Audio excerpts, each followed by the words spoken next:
بسم الله الرحمن الرحيم. الحمد لله رب العالمين والصلاة والسلام على رسول الله وعلى آله وأصحابه ومن تبعهم بإحسان إلى يوم الدين. أما بعد, tunaendelea na kitabu chetu ambacho kinaitwa Al-Wasailul Mufida Lilhayati Saida, na bila shaka leo tunafika katika nukta au katika sababu ambayo inazungumzia tardul humumi wa asbabiha, tardul humumi wa asbabiha wastijlabu saadati wa asbabiha.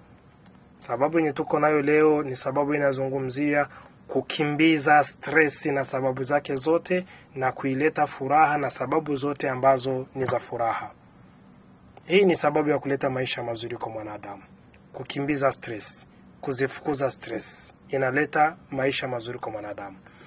Anasema Sheikh Allah mrehemu, ومن الأسباب الموجبة للسرور وزوال الهم والغم, miongoni mwa sababu za kuleta furaha na kuondoa huzuni na stressi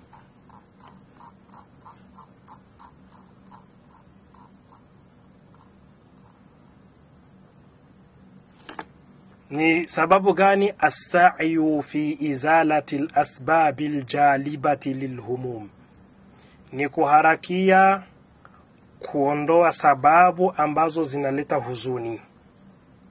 Wa fi tahsili al-asbabi al-jalibati lisurur, pamoja na kutafuta kufanya sababu za kuleta furaha. Mkikumbuka katika darasa zilizotangulia ni kwamba huzuni wa moyo na misukosuko ya moyo inapatikana kwa sababu ya vitu fulani fulani ambavyo vilivyomtokea mwanadamu. Ndivyo ambavyo vinamweka mwanadamu katika huzuni, katika sababu, katika stress tofauti. Kwa hiyo wadhalika binisiani,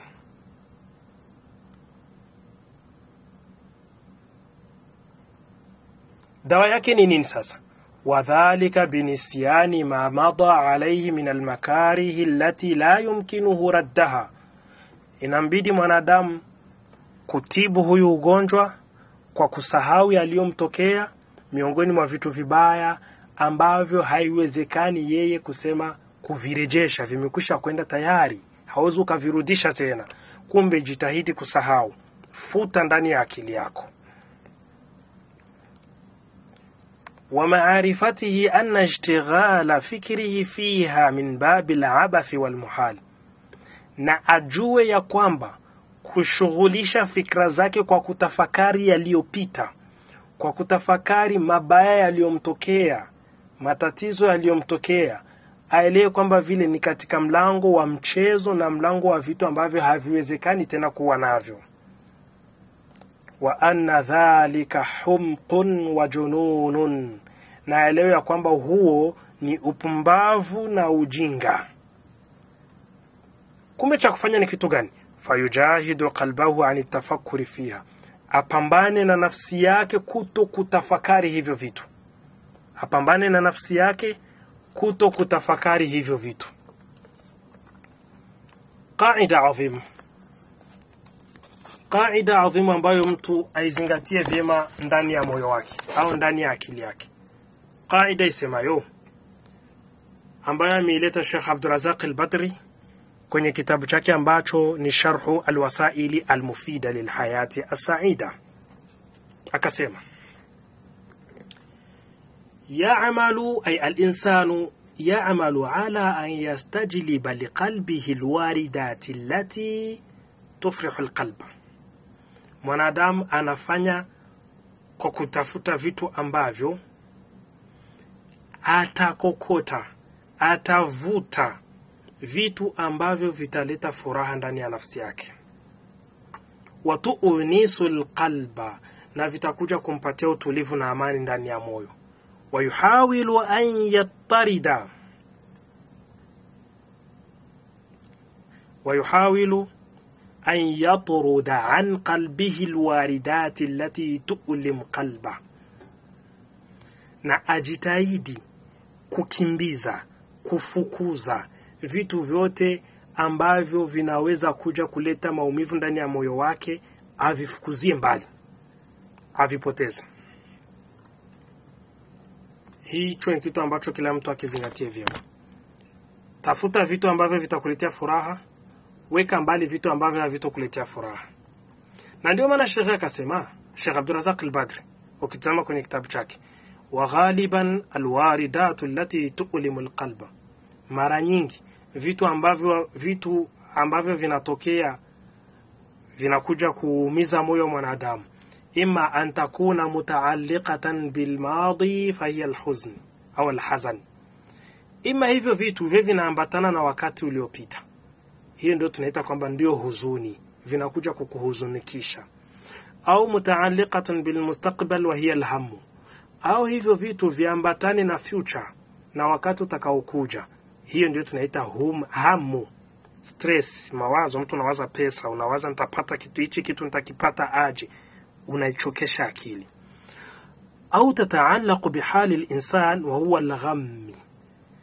al-ghamm, au iwe ni vitu ambavyo vinaambatana na hali ambayo mwanadamu yumo ndanimo kwa sasa, hiyo ndio tunaita ghammu.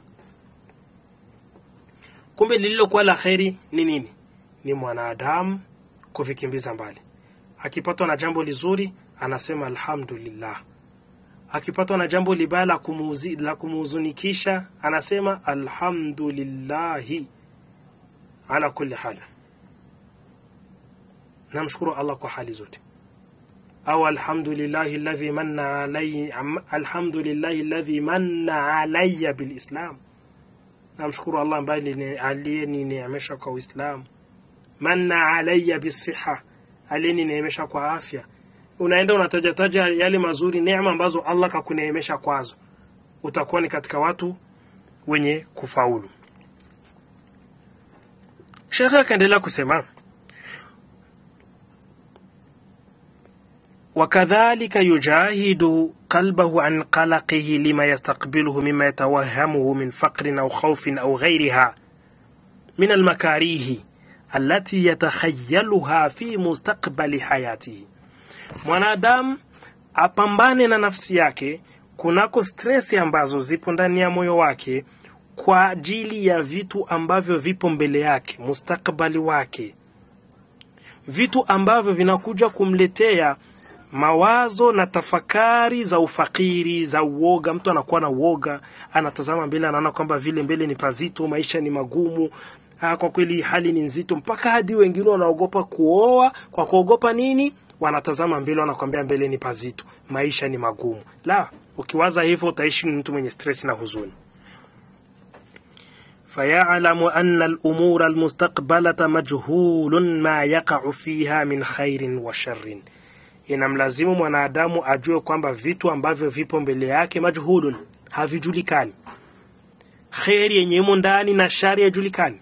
Sisi wote hapa tumika, lakini hakuna hata mmoja anayejua kwamba kesho pana khairi katika orodha ya vitu alivyopangiwa na Allah, au kesho pana shari katika orodha ya vitu alivyoandikiwa na Allah. Hakuna anayejua. Bali sote inabidi tumtegemee Allah na kufanya ibada kwa wingi na kumomba Allah tuepushe na kila lilokuwa libaya. Wa amalin na matumaini. Hakuna ambaye anajua kwamba matumaini yake kesho ni mazuri. Wa alamin au maumivu. Hakuna ambaye anajua kwamba kesho ataumia. La. Wa annaha biyadil azizil hakim, kwamba mambo yote haya yapo kwenye mikono ya yule aliyekuwa mwenye nguvu na mwenye hikma zaidi, ambaye ni Allah subhanahu wa ta'ala. Wa huna fihi ithbatu sifatu liyadi lillah, na hapa tunapata sifa ya kuthibitisha, au tunapata uthibitisho wa sifa ya mkono kwa Allah subhanahu wa ta'ala. Laysa biyadi alibadi minha shay'un illa as-sa'y fi tahsil ghayratiha wa daf'i madarratiha. Mwanadamu wewe hakuna kitu chochote ambacho kipo kwako isipokuwa ni nini? As-sa'y fi tahsili khairatiha. Wewe ni kuharakia kufanya vitu vya kupata khairi hizo, khairi za kesho, au kufanya sababu za kukuondolea madhara ya kesho. Yaani wewe ni kufanya sababu. Ndio maana wanazuoni wa aqida wanapenda kusema ittikhadhul asbabi la yunafil qadara. kufanya sababu haipingani na makadara. Ittikhadhu al-asbabi la yunafi al-qadara, kufanya sababu haipingani na makadara. ويعلم العبد أنه إذا صرف فكره عن قلقه من أجل مستقبل أمره. Na mwanadamu aelewe ya kwamba akiziondoa fikra zake kunako stress na wasiwasi kwa ajili ya kesho ya mambo yake, watakala ala rabbihi fi islahihi, zile fikra amezitoa kuwaza kesho, lakini mambo yote yake ayarejesha kwa Allah. Itakala ala rabbihi, itamada, akamtegemea Mola wake, fi islahihi, katika kutengeneza mambo yake, katika kuweka sawa mambo yake. Watma'anna ilayhi fi dhalika, kisha mwanadamu akawa ni mwenye utulivu kwa hayo mambo, kwamba mimi ma'i ya rabbi, niko na Mola wangu, hakuna litakalonisibu isipokuwa Allah atakuwa ameliandika, hakuna khairi nitakayoipata isipokuwa Allah atakuwa ameiandika. Mimi hakuna ninachokifanya isipokuwa ni sababu ya kufikia khairi na sababu ya kukaa mbali na maovu. Idha fa'ala dhalika, mwanadamu akifanya hayo mambo, akifanya hayo, itma'anna qalbuhu, moyo wake utakuwa na utulivu, wasaluhat ahwaluhu, hali zake zote zitakuwa kwenye usawa, wazala anhu hammuhu wa qalaquhu, huzuni wake utaondoka, stress zake zitaondoka, mawazo yake yataondoka. Kwa nini? Kwa sababu amirejesha kila kitu kwa Allah subhanahu wa ta'ala. Sheikh akasema, wa min anfa'i ma yakunu fi mulahadhati mustaqbalil umuri, na katika mambo ya manufaa zaidi ambayo yanayopatikana katika kuzingatia mustakbali wa mambo, ni jambo gani? Isti'malu hadha ad-du'a alladhi kana an-nabiy sallallahu alayhi wasallam yad'u bihi, ni kutumia hii dua ambayo Mtume sallallahu alayhi wasallam alikuwa akiomba.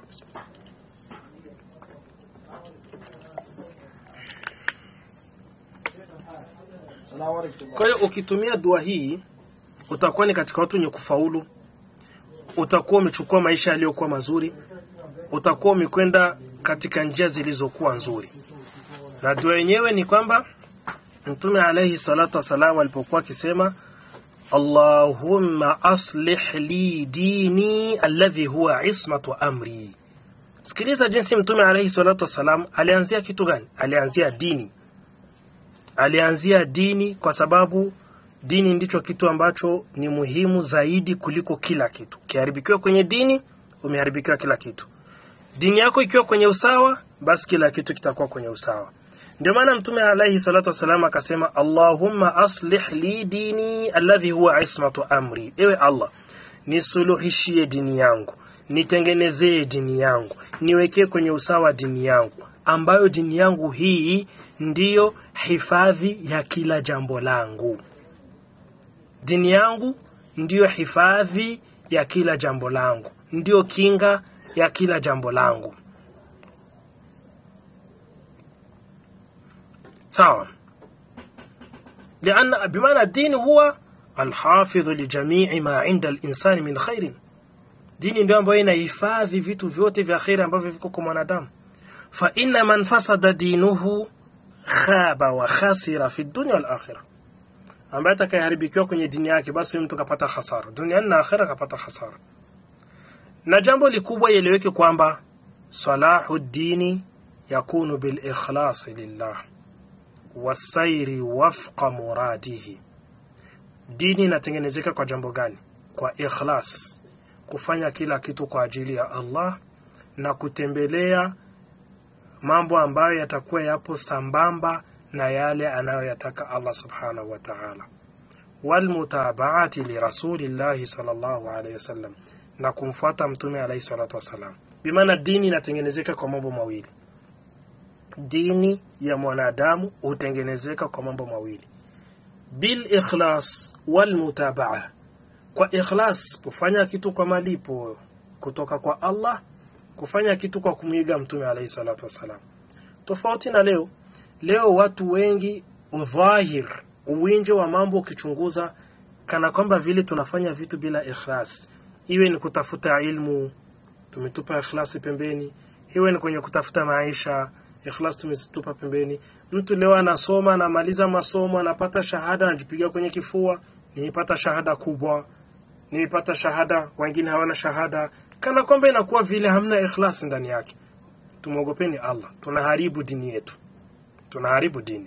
Akaendelea kusema Mtume alayhi salatu wasalam, wa aslih li dunyaya allati fiha maashi, na unitengenezee dunia yangu ambayo kwenye hii dunia ndipo pamo maisha yangu. Fiha maashi ay allati aishu fiha li'abudaka, dunia ambayo naishi ndani ili nipate kukuabudu. Na neno maashi tunapolisema ni neno la ujumla, neno la umum, linakusanya vitu vingi. Linakusanya alkasbu, mapato, wasa'yu fil ardi listijlabi rizqi, kutembea ardhini kwa ajili ya kwenda kuitafuta riziki. Kutembea kwenda kufanya sababu, fantashiru fil ardi wabtaghu ma kataba Allah ilaykum, tokeni msambaratiki, tembeeni katika ardhi na mtafute yale ambayo Allah kawa amekuandikieni. Haya, akasema pia wa aslih li akhirati allati fiha maadi, na unitengenezea akhira yangu ambayo ndiyo ipo marejeo yangu mimi. Na hii akhira Allah ataikutengenezea aje? Bisalahil a'mali wa tawfiqillahi lil'abd, Allah anakujalia wewe, anakutengenezea matendo yako ya duniani yanakuwa kwenye usawa, na pia Allah anakuwa awe amekuwafikisha katika kila lilokuwa la khair, awe amekuwafikisha. Tazama haya mambo jinsi Mtume alayhi salatu wasalam alivyoyapanga.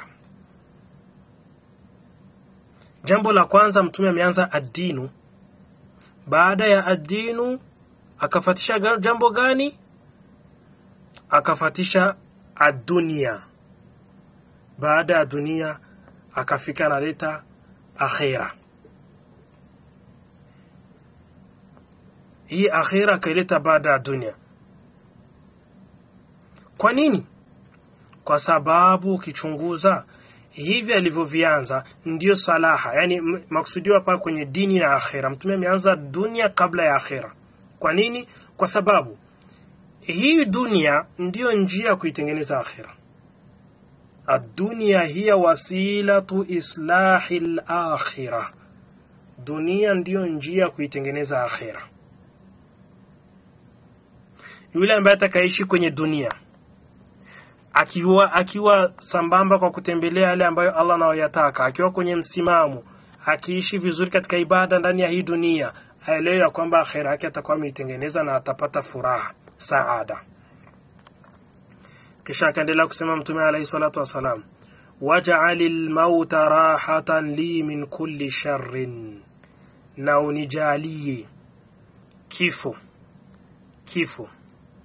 iwe ni raha kwangu mimi, iwe ni starehe kwangu mimi, kuepukana na kila shari. Kuepukana na kila shari kwa vipi? Bimaana antakhtima li bil khatimati al hasanati, unipatie mwisho uliokuwa mwema. Ujalie kifo kiwe ni khairi kwangu mimi kuliko maisha ambayo yamejawa na matatizo, maisha ambayo yamejawa na shari, maisha ambayo yamejawa na maasi. Basi ikiwa kwamba kuishi kwangu duniani itakuwa ni hivi, basi inabidi kifo ndio kiwe khairi kwangu mimi, unizawadie nacho.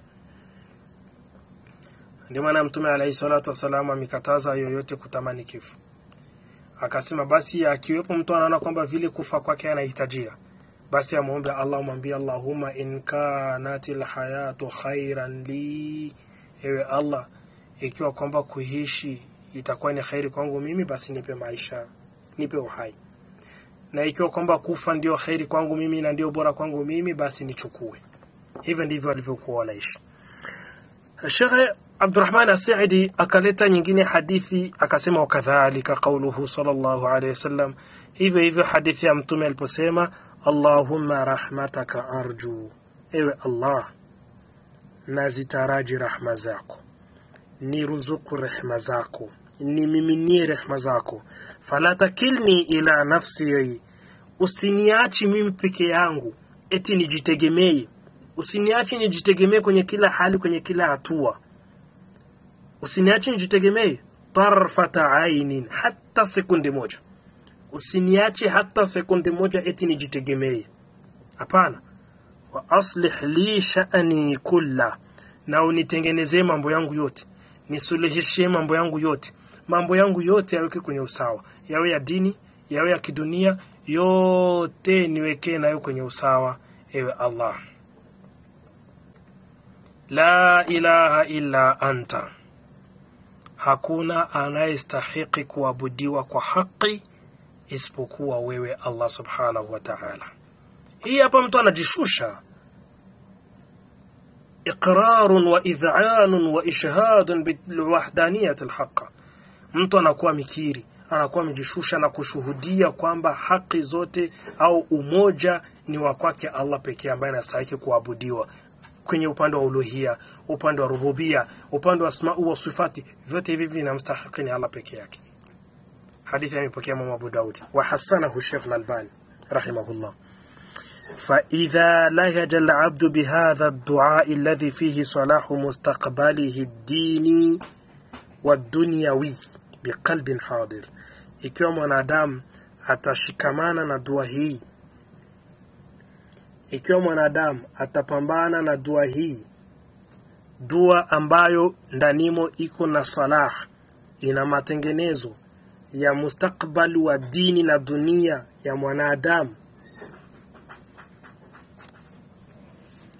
basi hii dua ikiwa kwamba vile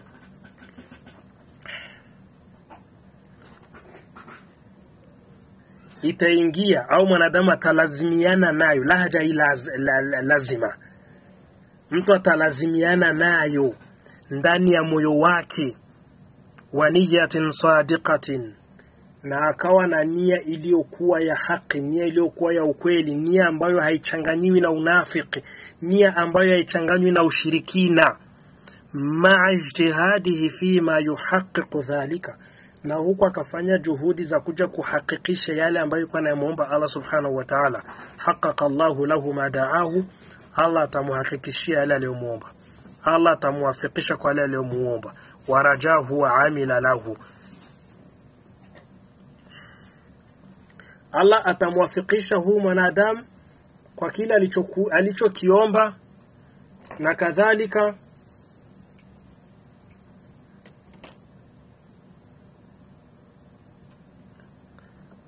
na kuwa ni mtu wa amila lahu, na akafanya matendo ya kile kitu. Bimaana ukiatekeleza ya mambo yote ipasavyo, Allah atakuhakikishia, atamuhakikishia mja yule yale aliyomuomba Allah, yale ambayo rajahu, yale ambayo alikuwa anayataraji kwa Allah, wa amila lahu, yale ambayo aliyafanyia kazi, aliyoweka kwenye matendo kwa ajili yake Allah, wanqalaba hammuhu farahan wa surura, na huu mwanadamu aelewe ya kwamba huzuni wake, stress yake, vyote vitageuka kuwa ni furaha, vyote vitageuka kuwa ni furaha.